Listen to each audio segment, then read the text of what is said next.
dashboard feature is all about your firm setting out goals and expectations to provide your employees with a systematic and achievable firm vision. Not only that, when you set personal goals, it can be motivating for your employees when they achieve and accomplish their targets. With the dashboard, you can track yearly, hourly goals and billing goals with an easy-to-read graphical view through which you can track and view individual billing performances against the annual billable hourly goals. To access the dashboard first, ensure it is enabled under the Account, Settings,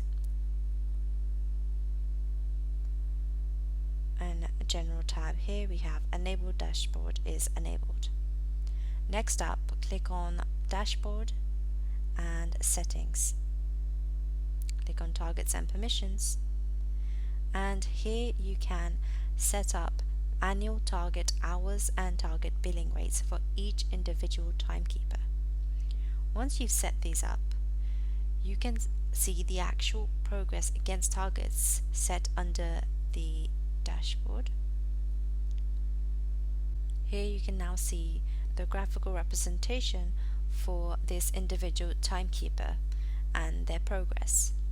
Here you can see the targeted billable hours in red and the actual hours, and then you have in orange the actual billable hours. Next up, let's click on the Amount tab, and here you can see actual billable amount against the collected amount. The benefit of reviewing these individual billing statistics is to increase revenue by providing an insight into where your staff is meeting expectations and where the firm is suffering through inadequate billing. This feature also directly addresses each individual timekeeper, which means you can watch out for personal progress and accountability.